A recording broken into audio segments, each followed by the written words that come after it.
This is Shopify Masters, the e-commerce marketing podcast for ambitious entrepreneurs. It's powered by Shopify, the easiest way to sell online, in person, and anywhere in between. To get an extended 30-day trial, visit shopify.com/masters.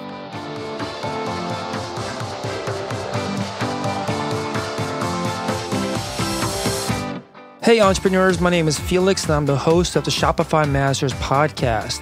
Each week we put out podcast interviews with successful e-commerce entrepreneurs or experts to give you inspiration, motivation, and actionable tips to increase your traffic and sales so your store can generate the sales you need to live the life you want. On the last episode, Yuwen Ding explained how he used Facebook ads to promote a Kickstarter campaign that ended up raising $800,000. On this episode, you'll learn from an entrepreneur that built out a nationwide rep program that's helped them build a multi-million-dollar business. In this episode, you'll learn how to build, manage, and motivate a nationwide rep program, what kind of guidance to give your first salesperson, and how to identify the areas of your business that will have the biggest impact on your business's growth. Today, I'm joined by Russell Sachs from campusprotein.com. That's campusprotein.com. Campus Protein is the only one-stop shop for college students who want brand name supplements and vitamins for affordable prices, and was started in 2010 and based out of New York, New York. Welcome, Russell. Thanks, Felix. Appreciate you guys having me on today. Yeah, I'm excited to have you on. So tell us a little bit more about your store and what are some of the most popular products that you sell? Definitely. So I started the company back in 2010 when I was a sophomore at Indiana University. And at this point, I had never lifted a weight a day in my life. I never went to the gym. Joined a fraternity, Delta Tau Delta, at Indiana University. And they told me, and I realized pretty quickly what they said was, you know, if you want to get with girls, you better start hitting the gym. So these guys take me to the gym, and, you know, this is my first time there.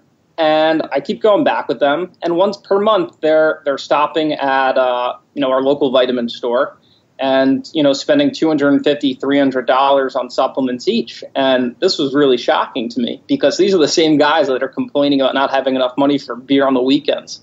So I was surprised that this was such a priority to them. So I asked them afterwards, I said, you know, I'm so surprised that you guys aren't just buying this stuff online. I'm sure it's cheaper. I'm sure there are plenty of online places you could go. And they said, it is cheaper. However, we need it today. So what I figured out was college students really aren't the best planners. And they're a little bit lazy. So I thought that if we can combine competitive online pricing with same-day delivery, we would have a home run. And that's exactly what we did at Indiana University. We set up a storage unit, and the first delivery of supplements ever was to my frat house, and then we moved on to the storage unit. But we literally hand-delivered every single order. The orders would come through on the website, and we would hand-deliver them to the customer same-day delivery. That's very cool. That's very wise of you to recognize that there was this opportunity too. So were you in school for business or entrepreneurship? Like what gave you this kind of business, I guess, mindset to recognize that this was an opportunity to pursue? Sure. So I've always had an entrepreneurial mindset.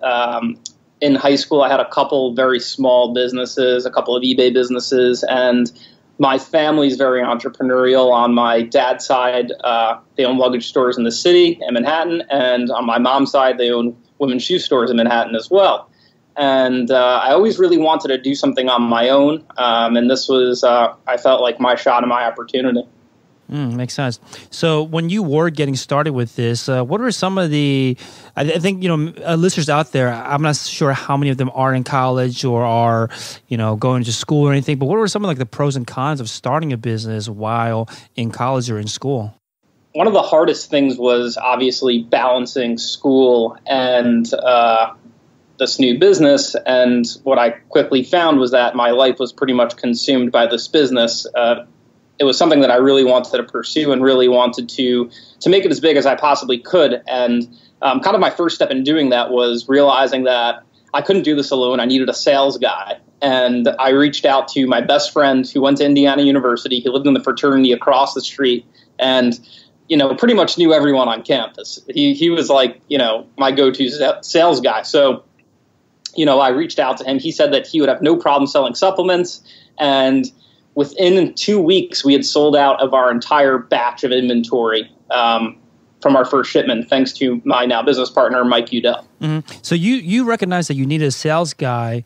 How did you, I guess, understand this fact? And the reason I'm asking is because I think a lot of entrepreneurs out there, when they do get started for the first time and are starting their own business as a solo founder, they feel like they have to be the salesperson and no one else can take the reins necessarily, because it's like such a intimate activity, I guess, that they feel like they should be the ones that are out there pitching and selling and bringing in the revenue for the business. But you recognize that this was something you needed, and you're able to hand it, not necessarily hand it off, but you're able to bring someone in to help out with that part. How did you recognize this, and did you ever have any hesitations about, bring someone in to run the sales for you? I realized that if this was something that we wanted to at least expand to the whole Indiana University campus, it wasn't something I could do on my own. It's 35,000 undergrad students. It's a very big campus, and in my eyes, the easiest target was fraternities. These guys work out a lot. They're trying to get with girls, and the whole reason why we started this business was to help college students look better naked. So I realized that again, there's no way I could do it myself, and I think it's important to kind of figure out what your personal strengths are and really focus on that. And I think one of the most important things is hire people who are smarter than you or better than you in certain areas that you're not so great at. So what was before I get there, so when you hire your first salesperson, or when you did hire your first salesperson, what kind of guidance should you give them to make sure that they are growing the business appropriately? Sure. In the beginning, I think it's really tough to gauge that, especially with a new business. You don't really have a lot to go off of. So I think just closing as many sales as possible, building as many relationships as possible, making sure that those relationships are nurtured too are some of the most important things. And was there a way for you to track and kind of manage all this, or were you guys just hustling and trying to get everything out there? And this was just us hustling. We were doing everything we could to guerrilla market around Indiana University. We would hand out flyers, sticker dorm rooms. We would, do tables at the gym. We would do everything that we could in order to get the word out there. I had, at one point, we had both of our fraternities go to the gym just wearing Campus Protein tank tops. So at the very least, if you didn't know what Campus Protein was, you probably at least Googled it because you saw so many tank tops at the gym. So when you got started with this, I think earlier on in the podcast, you were mentioning that you had just gotten started with lifting weights and just got started to understand the supplements and the supplement business. Did you feel like you knew the market well enough by the time you got started? Truthfully, I don't think I knew the market as well as I probably should have. I was learning a lot as I went along. And truthfully, in the beginning, we weren't making any money on any products. And in fact, we were losing money on selling some products just so that we could really build up this reputation that we do have affordable pricing. And we also do provide this awesome convenience of same-day delivery. Unfortunately, what we figured out was that the same-day delivery wasn't scalable. So that's just to rewind a bit. That summer, I went home, told my best friend from high school, Tarun Singh, about the business. He went to Boston University. He saw a lot of the same problems at Boston that I saw at Indiana. He said that he thought he would be able to expand the model, and he took it back to Boston University, and it was a big success there. And since Boston has so many schools, it's so densely populated with different colleges, he was able to quickly expand Campus Protein to a bunch of colleges within the Boston area. Very cool. So if you didn't know the market well enough, like what did you, and I think it's perfectly fine too, because I think a lot of entrepreneurs do kind of wait too long to get started, wait too long to get moving because they feel like they need to understand everything before taking the very first steps. But if you were to, give advice to somebody that is just thinking about getting started, what do you think you need to know about your market? Like how much do you need to know before you can comfortably, not necessarily comfortably, but you can at least know enough to not fall flat on your face? Definitely. I think some of our biggest strengths were knowing which products were popular. So we would go around and gauge our pledge brothers and our friends, seeing which products were in the highest demand. And that was really crucial for us because we didn't have a lot of money at the time and we were mostly investing in inventory. And if we invested in the wrong inventory, then we wouldn't be able to sell it and we'd be out of business. So I think one of the most important things is knowing what's hot, knowing what the hottest trends are. And that was a big strength for us early on. I think that's important because a lot of times we all think that, if you start a business, you have to basically reinvent the wheel and do something completely different. But there's definitely a lot of very crucial information to be, I guess, gleaned just from understanding what people's buying habits are currently. Because once you learn that, you can kind of figure out how to insert yourself, or at least figure out how to replicate that kind of demand for your own products, or at least get the kind of supply that people are already, actively looking for. So when you hired a salesperson and they were out there, hustling and getting the sales for you, were you also running the sales, or like what was your responsibility early on when you did have a salesperson? Absolutely, yeah. Sales were key. Sales were the most important thing. So anyone that was involved in Campus Protein early on had one main goal, and that was sales. And if you weren't great at sales, at the very least, you had to build awareness. So yes, I mean, we were selling wherever we could. We'd sell at the gym. We'd take orders over email and put them back into the website when we got home. We would do everything we could in order to get sales. So I think sales is key early on, and sales is one of the most important things for us and probably most businesses early on. Mm-hmm. So when you say we, was it just you and your salesperson, or like your fraternity involved? Like how many people were involved in this operation? So it was me and my best friend from college, Mike, who ended up becoming my business partner at this time. And later on after that summer, my best friend from high school, Tarun, he joined in. So it was really the three of us. Mm-hmm. And so let's say that, let's kind of rewind a bit. And okay, so when you guys have decided that you have this market you're trying to serve, you have these products that people like, and you are generating these sales offline, how did you transition this into an online business? Like, what were the next steps towards scaling this up and actually turning into an e-commerce business? Definitely. So we always considered ourselves kind of a virtual retail store, right? Because you could buy the products online, but we were delivering them to you, the same day. And like I was saying, unfortunately, it wasn't as scalable as we thought. So to give you some brief history on how we really grew, we were trying to make this our full-time jobs post-graduation. When we started off, none of us were really into lifting. It wasn't that important to us. But as we developed this business, we realized that, health and nutrition are really important, and we became really passionate about it. And, this may have started off as kind of, let's help college students look better naked. But we realized that we actually, potentially are in a fortunate spot to have the ability to touch a lot of people and to help change a lot of people's lives. So we wanted to do everything in our power in order to make this our full-time jobs post-graduation. So what we started doing was looking different ways to raise money. So we were looking at different business competitions. We were looking at venture funding, angel funding. And as fate would have it, we stumbled upon a business competition held by Indiana University, just by fate. It was the world's largest business competition held by a university. So it was right in Indiana. It was the first year they were running it, and you had to be a senior to enter. So we're like, oh, man, this is meant to be. And we entered this competition, and basically imagine Shark Tank, but for college students. And basically a bunch of successful Indiana University alumni came together to start this fund. So Matt Ferguson, the CEO of Career Builder, Scott Dorsey of ExactTarget, and the year after, Mark Cuban joined into the competition.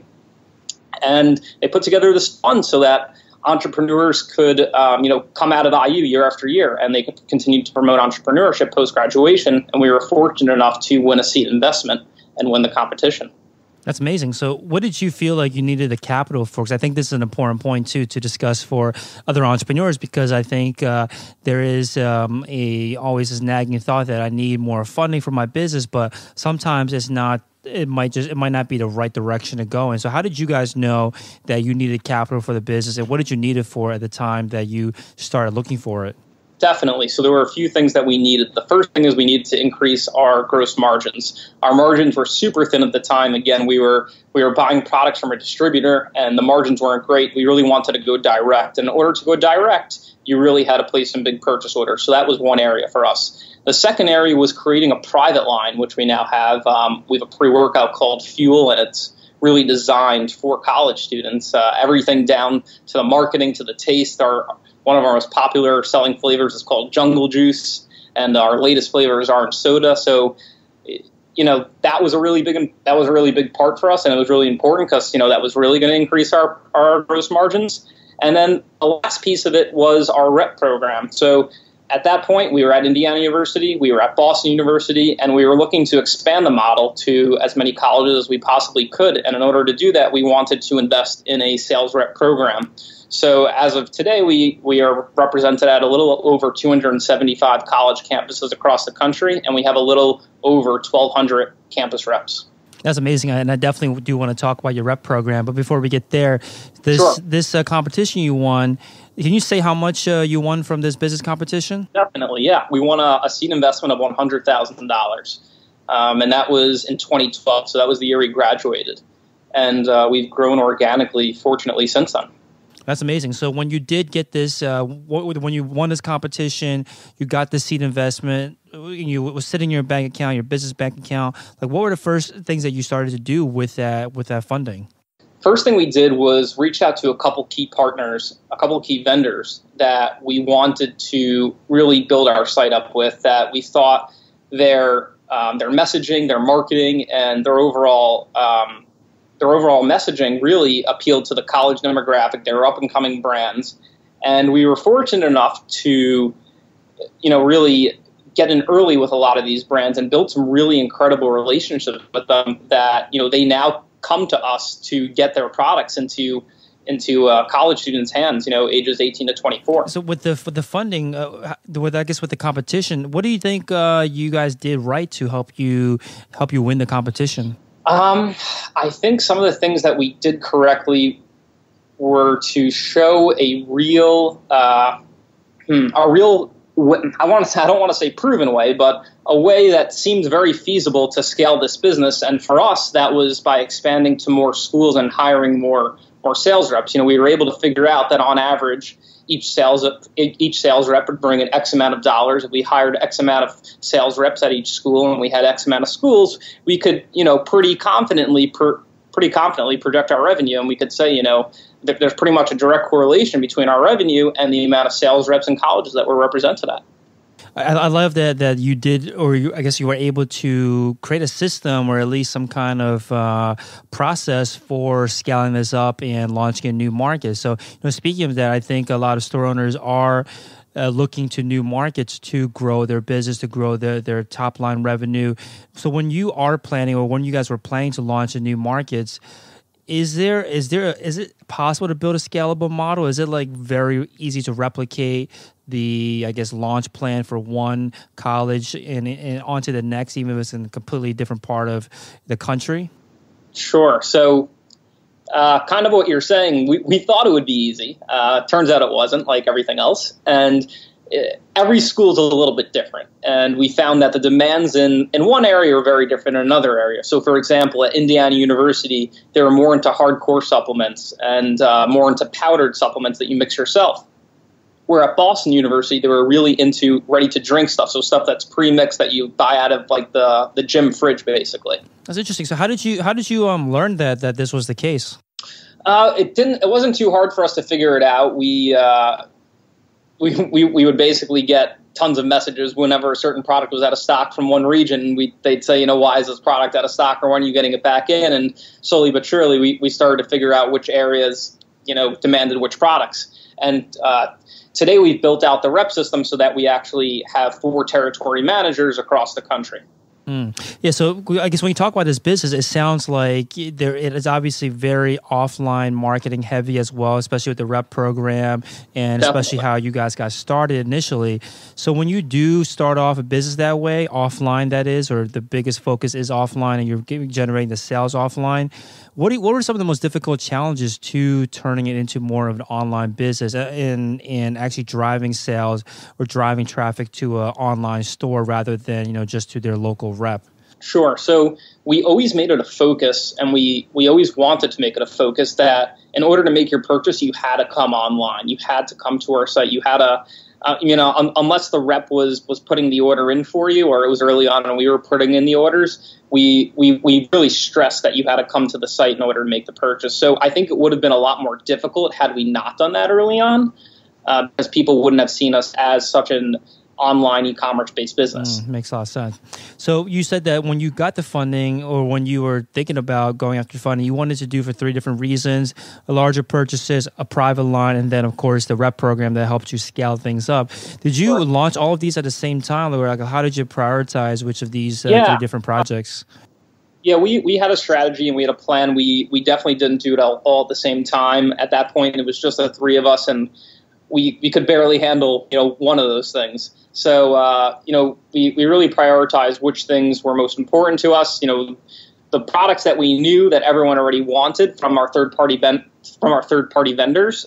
We thought that was one of the kind of a no-brainer for us. So we needed higher margins on those products, and we're going to approach these vendors that we hopefully can build really great long-term relationships with, and that was the first thing for us. Mm-hmm. Yeah, so let's talk about this, because I think that this is a great strategy for a lot of businesses in different industries to get funding so that you can make larger purchases, to improve your margins, and then sell your own products, create your own line like you guys did, and of course rep programs. Let's break this down a little bit. So with the improving your margins, driving down the cost with your vendors, talk to us about this. How did you negotiate better prices? Is it just coming to the table with more cash, or like what else is involved? Yeah. So again, I think it's selling the story, selling our vision, selling to these vendors what we think campus protein can be in 3, 5, 10 years. And we were the ones who may have recognized that gap in the industry, that nobody was marketing towards college students, which did make up such a large portion of the market. But all we had to really do is bring it to their attention for them to realize that, what, this really is a great idea. And if we could be that exclusive partner that's able to, bring supplements to the market to college students, then they had no problem with it. So do you feel like these vendors, because a lot of them, I'm assuming are kind of pitch these stories, right? Like a lot of businesses will come to them and say, invest in us because we're going to go places. Did you feel like they've heard it all, or like did you bring any hard code facts that were convincing? Like how were you able to speak to them in a way that made them realize that this was a legit business with a lot of potential, rather than just someone trying to sell their pipe dream? I think you have to have passion. We definitely had some facts with us, not a ton, honestly, but for us, it was we really sold on emotion, quite honestly, and fortunately, it ended up working out. But again, it's not an easy thing to do. I don't think. I think we definitely got a little bit lucky, and we were fortunate enough that there wasn't anyone targeting college students, and it was an easily recognizable thing. We really were just the ones that brought it to their attention.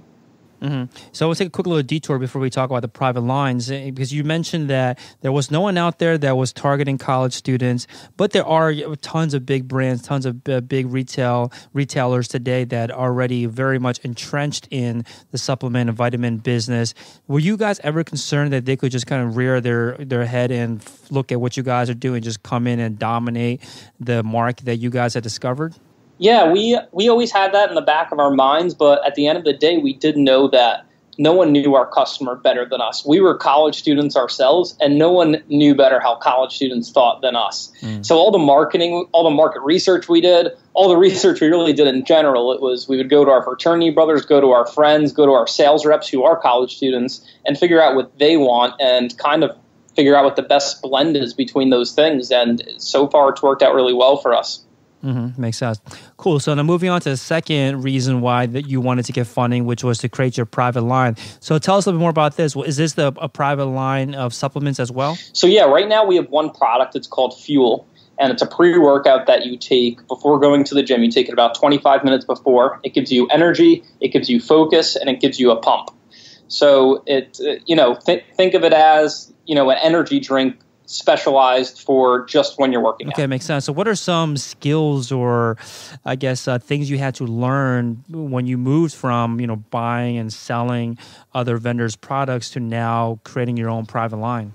Sure. So I think this goes back to knowing what your strengths are and finding people around you that, that have strengths that you don't have and ways that you can complement each other. And my business partner, Mike, he is our supplement guru. This guy knows every ingredient that you've never heard of before. So he was really crucial in helping us formulate and really formulating our private line product, Fuel. And, we took a look at a lot of the products that were out there. And again, we figured out which ones were our favorite, which ones were our friends' favorites. And, we did the best job that we could. And we kept tweaking it until we had something that was really, really awesome. And, that was Fuel.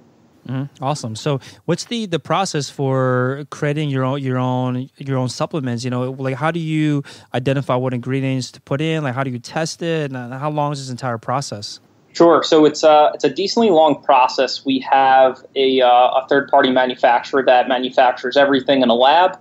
And one of the hardest things, believe it or not, is actually the flavoring of the product. So anytime we want to come out with a new flavor, we fly down to our manufacturer and spend 1 to 2 days figuring out exactly how we want it. So, for example, the last flavor that we came out with was orange soda, and we really wanted this to replicate, our favorite childhood drink growing up.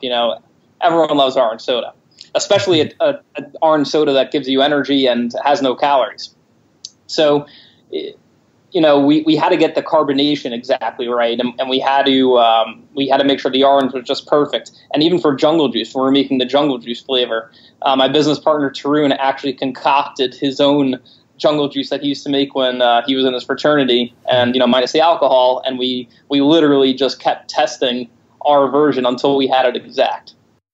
And do you beta test this with customers? Like, how do you know that there's going to be a flavor that they wanted before you place like a large order? Sure. So we talk to our reps. We don't really talk to our customers, but we talk to our sales reps that are on the ground who do talk to some customers. A very select few. We like to keep it as private as possible. We talk to some close friends, and that's really it. That's really how we gauge demand on most things that we do. So were you able to work with existing vendors that you had bought from previously when you were ready to launch your own private line, or did you have to find completely new partners? Yeah, it was a totally different relationship for that part of our business. I see. And how were you able to, find a partner like this? Like, what were the steps involved? And like, how did you determine that it was going to be the right partnership? Sure. So we, it goes back to actually, having really good relationships with our vendors. We were actually referred to a couple different people, and we figured out which one, which manufacturer we liked the best, and we did a couple samples with each of them, and that's how we figured out, who we thought we'd like to build a really long-lasting relationship with. Mm-hmm. Cool. So now I want to talk about the third reason that you needed funding. I think this one's going to be really interesting because it sounds like it's what really helped explode the growth of the business. So your rep in your affiliate network, your rep program, tell us a little more about this. Like, how does it work?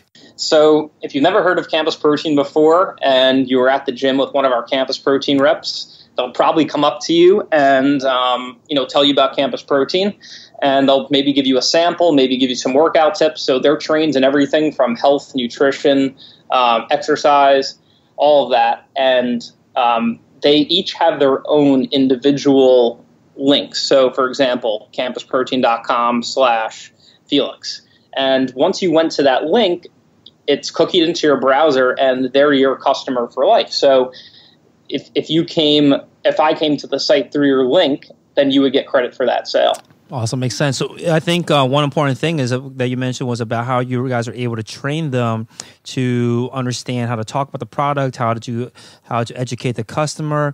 What's that process like? How do you make sure that there's, quality reps in your program and not someone that's out there that's, spreading the wrong message or basically potentially tainting the brand? Definitely. So yeah, again, focus is really important for us, and maintaining our brand image and having a consistent brand image is super important for us as well. So the rep training program is something that we spent a long time on, and at one point when we were early on, we were just reaching out to friends, basically anyone that we could talk to who wanted to be a Campus Protein sales rep. But at this point, we have basically a bank of thousands and thousands of college students who want to be Campus Protein reps. And we've built out technology that actually will go through that. We'll go through those applications and filter them based on the criteria that we feel is best to be a campus protein rep. And from there, we take it to an interview process, and from there, they go through a bunch of training. Very cool. So do you provide them with any other kind of additional material or detail, other than the training, of course? Sure. Are there other ways to prepare a rep to basically present or pitch your product well? Absolutely. So we provide them with everything that they need to be successful. So flyers, stickers, door hangers, banners, and anything that you can imagine, marketing-wise, we provide them with. And it's really up to them how successful that they're going to be. Mm-hmm. And is there, because it sounds like a lot of these reps are on colleges, because obviously your demographic is highly targeted at colleges. There's obviously going to be a lot of turnover, right? Because every 4 years at the most, these people are leaving colleges, and maybe they're still working with you guys, but basically the market changes over. So it seems at least kind of rapidly. Is that an issue? It's actually more. It's more of an asset to us, actually, because we do have, not only do we have every year, although there are some really great campus reps that are leaving, the really, really great ones, we have the ability, since we do have such great relationships with our partners, to place them in full-time positions if it's not with Campus Protein at one of our top vendors. And we've done that with, numerous reps at this point. So we've gotten a lot of our reps kind of their dream jobs, which has been, really humbling for us. Makes sense. So if someone out there is thinking about going down the same path and wants to launch a rep program, what are the first steps? How do you even begin to build out a rep program? So in the beginning, it's definitely tough, right? You don't really have any basis to go off of. There's no initial starting point. So the most important thing is getting a couple of really, really great ambassadors or reps early on. So those people are really going to be the foundation and structure of your program. Those are the people who are going to contribute, not necessarily in a sales or marketing, not necessarily with sales and marketing, but maybe morale. So we have a ton of sales reps who maybe aren't the greatest at sales, but they can provide really good feedback for actual health and nutrition, or somebody who's going to be competing or weightlifting. Mm-hmm. And so in general, what should you look for in a successful rep? Like, how do you identify if someone is going to be good at sales?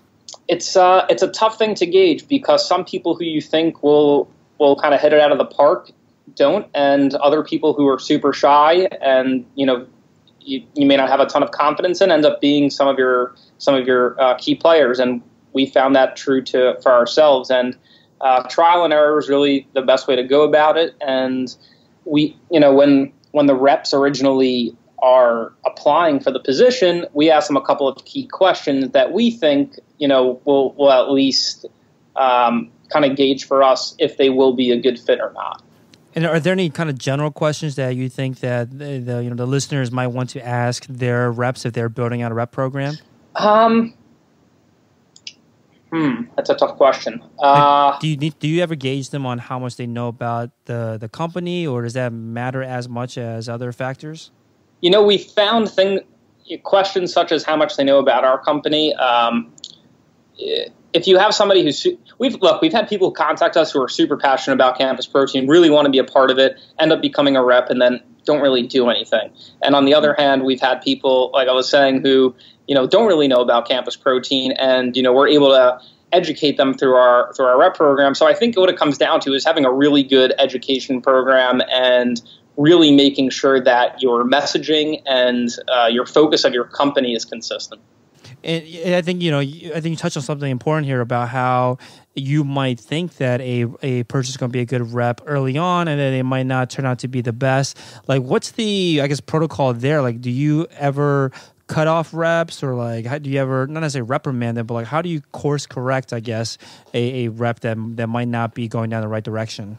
Yeah, so we have territory managers who manage different parts of the country, and they're really in charge of that. But we definitely give people benefit of the doubt, and we realize that sometimes coaching is necessary and coaching is needed.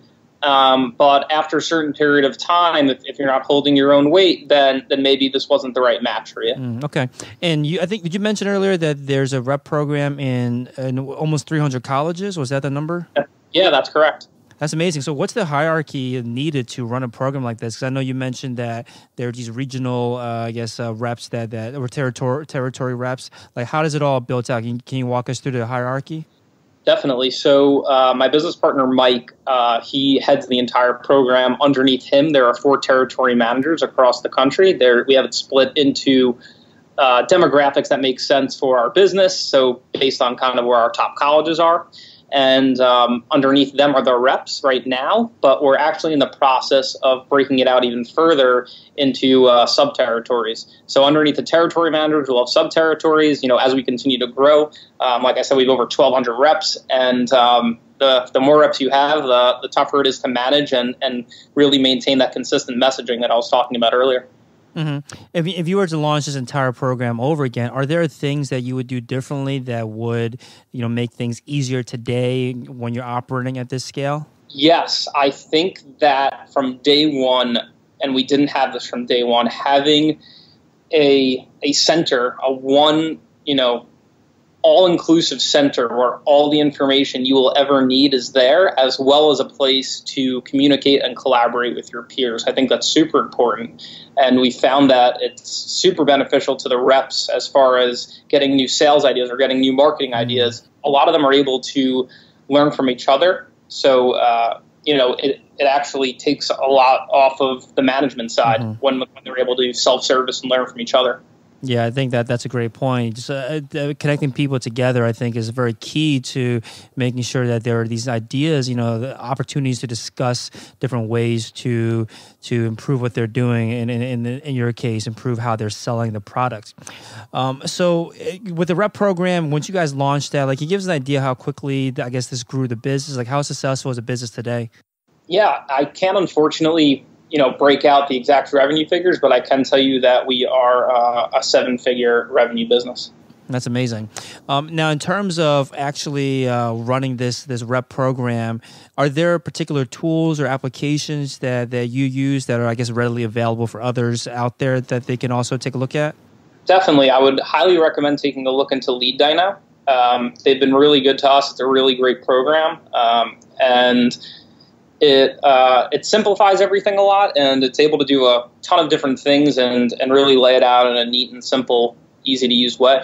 Mm-hmm. So one other interesting marketing channel that I saw you guys operating in is with Pinterest. I don't think you guys are nearly as active on there as for Instagram, for example, which I think is probably the most popular social media platform for you guys. But you still have over 1,000 followers on the Pinterest page, and Pinterest is typically associated more with, I guess, the female demographic. And when you think about supplements and working out, fitness, obviously it's I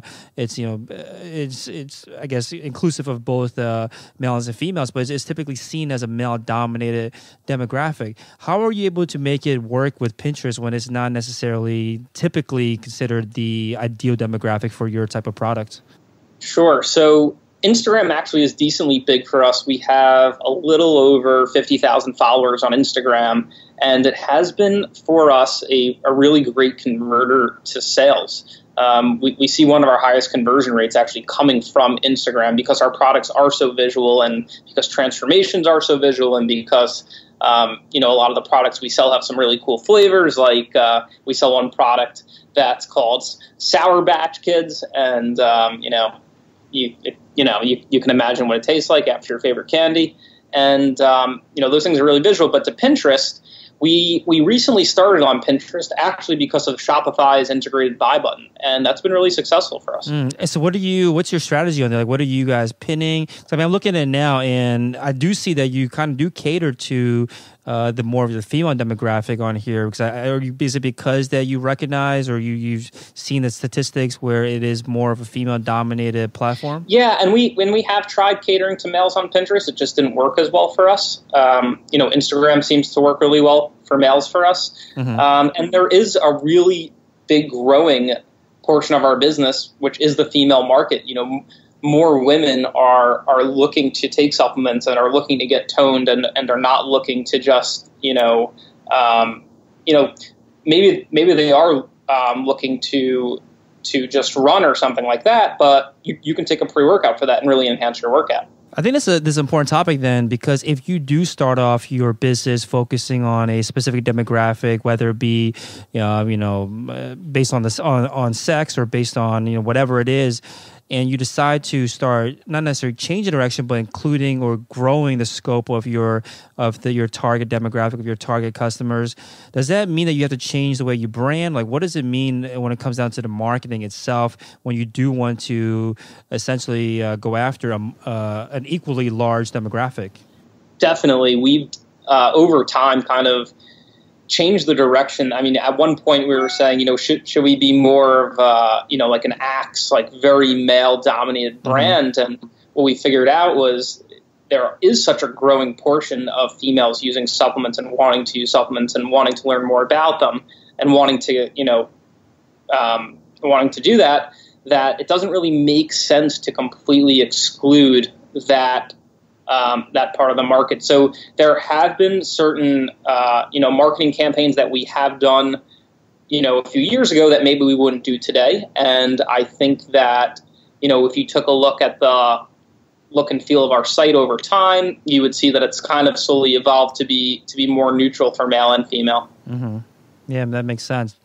So speaking of your site, I saw a couple cool things on there that I wanted to touch on. So one thing is your top 25 page. So tell us a little bit more about this. Like, what is a top 25 page, and how did you come up with the idea to display this page? Sure. So for us, it's social proof, right? You want, when you're working out, when you're doing anything really involved in fitness, whether people want to believe it or not, everyone's kind of looking at each other at the gym. Everyone's kind of wondering, okay, what's that guy doing? What's that girl taking? How did they get to that size? How did they get so cut? How did they get so shredded? And the best way for us to display that is in a top 25. So these are our top 25 moving products that your peers are currently taking. And it's actually one of the next to our Stacks page. We have a page called Stacks, which actually takes different top products from different vendors and combines them at a discount for the customer. Next to that page, it is one of our highest viewed pages on the site. Yeah, I really like this because I think a lot of times people just want to know what's the best. Like, they don't want to spend too much time learning about all specific details, and they don't want to have to think about it. Like, for example, whenever I go shopping for something that I'm not too familiar with, I don't have the time, or I just don't want to have the energy, or don't care, I guess, enough to dig too much into details. I just want to know what's the best, what's everyone else using. I'm just going to stick with that. So I think that's the reason why I wanted to bring this up, because I would like the idea of laying it out this way and showing people, like you're saying, the social proof behind it, showing what other people are buying. I think that helps take away a lot of the analysis paralysis that comes with shopping for products like this, right? Because there's just so much to learn.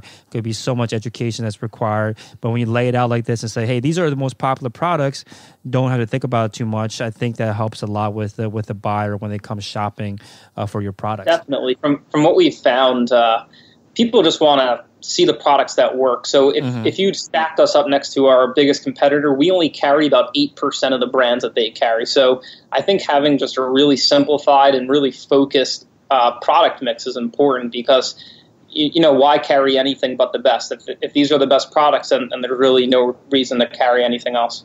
So speaking of this, you said that you only carry 8% of the brands that your competitors carry. Do you spend a lot of time cutting out products, adding new products in, and then see how they do and cutting them out? Like, what's your process behind that? Constantly. We've actually built out a proprietary method in which we use to select the product. So let's say we're bringing on a new vendor. We won't bring on the entire line in one shot. We'll bring it in, one product at a time. And there even are some brands on our site where we don't carry the full spectrum of products that they sell. And the reason is that our demographic's super specific. And we think that's one of the really great things about our business. We really have a niche, and we know our customer really well. And we also know which products they really aren't going to like that much. So, it helps with inventory turnover, obviously, as well. But it also just helps our customers figure out which products are the best, and we've already done a lot of the work for them. Amazing. So what's your day-to-day like when you step into work in the mornings? Like, how are you spending your days? Honestly, every day is very different. I do everything from sales, marketing, meetings. Basically, I still wear a ton of hats, and my business partners still wear a ton of hats as well, and it keeps us all really well versed on what's going on in different parts of the business. So what do you think you add the most value for the company? Like if you could only pick one thing to spend your time on, like what would it be? Growth strategy. I think for me, figuring out how to take our business to the next level and what areas we need to focus in order to make that happen, I think is one of my strengths. I like that you do focus on growth strategy, because that's such a high leverage activity, right? Because if you spend your time on that and the sales, the revenue comes through your doors, it solves a lot of problems for the rest of the business. So how do you figure out what's the process that you go through to identify what areas you should focus on to grow the business, faster? Definitely. So, every quarter we kind of take a look at all of our different channels. Where do the most sales come from? So do they come from the reps this quarter? Did they come from, online marketing strategies that we've been doing? Or maybe they came from someplace that we, totally didn't even realize, and it's something that we really need to focus on. So, for example, we all of a sudden started getting a bunch of really, really big orders. And we thought at first, oh man, are these maybe some fraudulent orders? But no, it turns out that a bunch of colleges and universities themselves were looking to purchase products from us. So we figured out that, it's definitely worth spending our time and, building that out and seeing what other colleges and universities we could work directly with. Makes a lot of sense. You mentioned Lead Dino earlier on. Are there any other apps or tools that you or your team relies on heavily to help run the business? We found that for reviews, Yotpo works really well. We use Yotpo for reviews, and we're testing out this feature for them. It's image curation, so you can actually take a photo of the product, or if you do take a photo of the product on Instagram, we can tag it directly to that product page. And we found that the page that it's on, it's converting really high. So that tool works really well for us. Nosto, which is a product recommendation tool similar to kind of the one that Amazon uses. Mm-hmm. It's been working really well for us, and our conversion rate on that is also very high. And let's see. Off the top of my head, I think those are some of the most important ones that we're utilizing. Actually, there is one other one that we recently picked up that's been great for us as far as fulfillment and inventory management and all that stuff, and it's called Ship Hero. It's kind of an all-in-one solution where they do inventory management, they do barcoding and scanning, and they also do label production. So instead of having a bunch of different tools, it's kind of an all-in-one solution, which has so far been really great for us. Very cool. So in terms of the next year, what are you guys focusing on? What are some goals, or what are some things that the listeners can look out for from you guys? Definitely. So we're looking to expand our private line of products. Again, it's going to be fun. It's going to be college focused, like we always have. We're going to be expanding to some more colleges and schools, so look out for that. And we recently just landed an agreement with licensing some college logos. So we've been working on that a little bit as well. Very cool. So thanks so much, Russell. So campusprotein.com, again, is the website, is the store. Anywhere else you recommend the listeners check out if they want to follow along what you guys are up to? Definitely check out our Snapchat. We have different takeovers every day. We have different reps, different vendors taking over, and the handle is just Campus Protein for that. And check out our Instagram as well. We've got a ton of great content on there. Everything from recipes to new products that are coming out. The handle for that is just at Campus Protein. Awesome. Thanks so much, Russell. Absolutely. Thanks so much, Felix. Thanks for listening to Shopify Masters, the e-commerce marketing podcast for ambitious entrepreneurs. To start your store today, visit shopify.com/masters to claim your extended 30-day free trial.